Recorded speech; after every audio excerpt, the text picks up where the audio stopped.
Hi, my name's Jan Dunn, and I'm a film director, and I'm here this evening for The Calling, my film which is premiering with Film Festival Flix.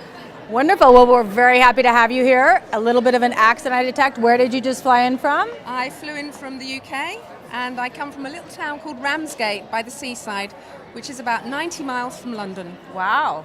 Were there a lot of convents there? Is that where the story evolved? Or tell us a little bit about, it's an interesting story. I loved the film. I'm just curious. Tell us a little bit about the background. Well, actually, that is a very good question, because there's a tiny little convent called Minster Abbey, that's a few miles from Ramsgate, where I live, where there's still a group of Benedictine nuns, and it's a closed order.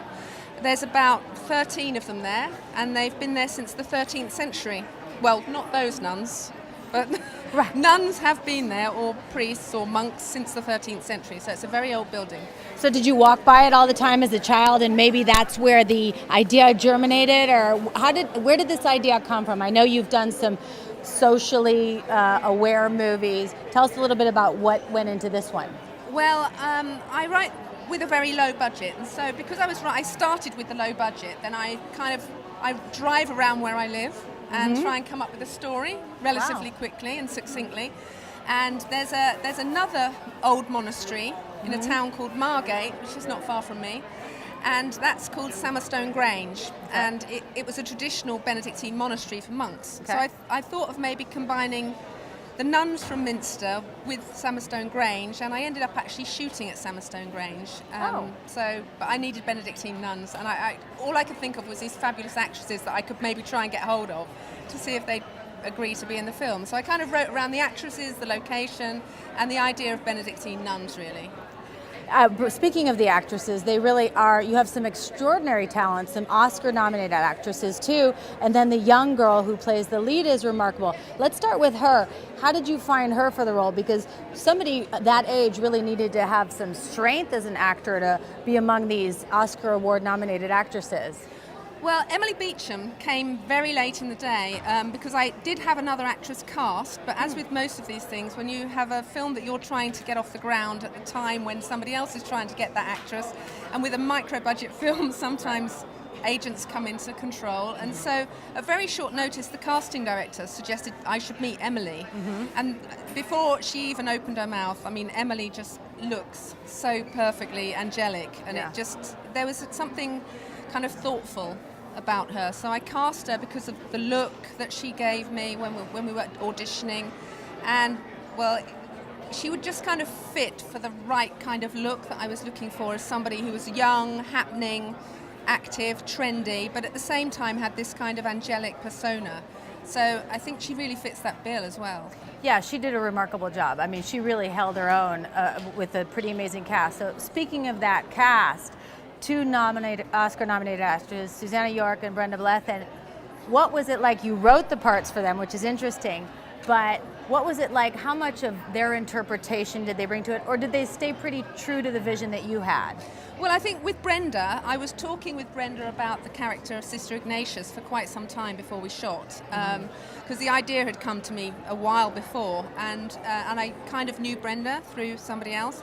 So we had discussed that for a while, and another actress that I discussed her part with was Pauline McLean, who's an dear old friend of mine who plays Sister Hilda.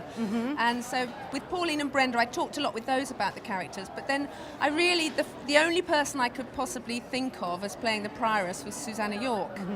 Sadly, we've lost Susanna now, and it was her last film, but the second I approached her, it was just fantastic. I could see her playing this sort of melodramatic Black Narcissus kind of prioress that I really wanted to engage, who's not quite there. I won't give away why she's not quite there in the story, but there's something that's kind of, she hasn't quite committed to her lifelong calling, let's say. Yeah. It was a bit of a complicated, I'm not going to give anything away either, but everybody was quite complicated. They are. Nuns are complicated. Well, I think humans are complicated too. And I did a whole lot of research. I'm not Catholic, by the way. I'm very spiritually motivated. I did a whole load of research on Catholicism and what drives somebody to become a nun. I was reading 17 different books, either about ex-nuns or nuns who are currently nuns, or kind of fictional reports of nuns. So there was a lot of research I did about the Benedictine nuns particularly.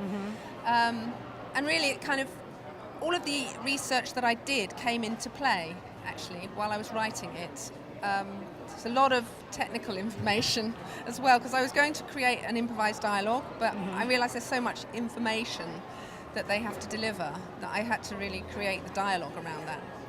And the chicken scene, there were no chickens harmed in the filming of that scene, right? No, there weren't any chicken arms, but alas, I realised too late that what my nun should be doing if she's going to feed a chicken to the other nuns is throttle it.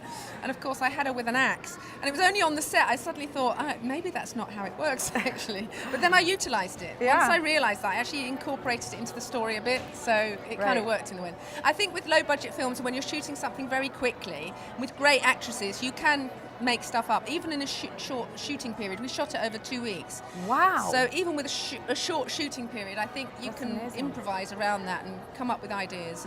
And those actresses were all fantastic. They're all very inventive actresses. And Joanna Scanlon's in that part. And I mean, she was brilliant. Yeah, no, it was everything. I loved so much about it, and I loved the end. I'm definitely not giving that away, but I just, the way it ended, it didn't feel formulaic to me. It felt right for the character, so I really enjoyed it. And can I just say as well, I had originally written, one of the scenes in the film was about 7 minutes long, and it was way too long. And because I trust these actresses, I was so blessed to have this kind of cast.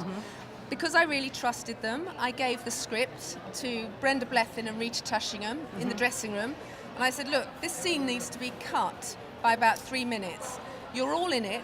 I'm not going to make the decision of who loses the lines. So can you rewrite it for me? So, and they actually jumped to the challenge, and they really enjoyed it, and they cut loads of it out, and it was just great. No, that's a cool story. We love the behind-the-scenes story. Let's talk a little bit about Film Festival Flix.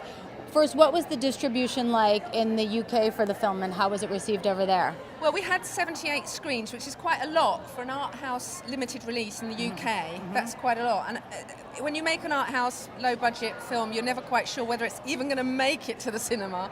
So it was quite a good release for us. Yeah, it was distributed quite well. Yeah, and yeah.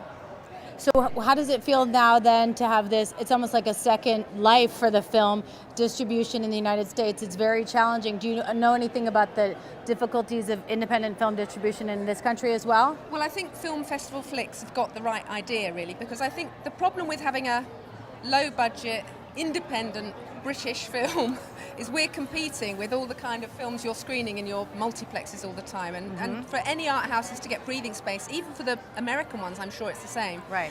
It's just a gift. It's a gift to art house films that organisations like yours exist, and distributors with passion behind a story that maybe says something and maybe is not a traditional multiplex feature, but maybe is perhaps thought-provoking. I like to think of my film as a cross between Black Narcissus and Women on the Verge of a Nervous Breakdown.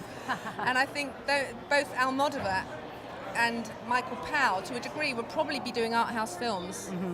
If Michael Powell was still with us, he'd probably be making art house films, I'm sure of it.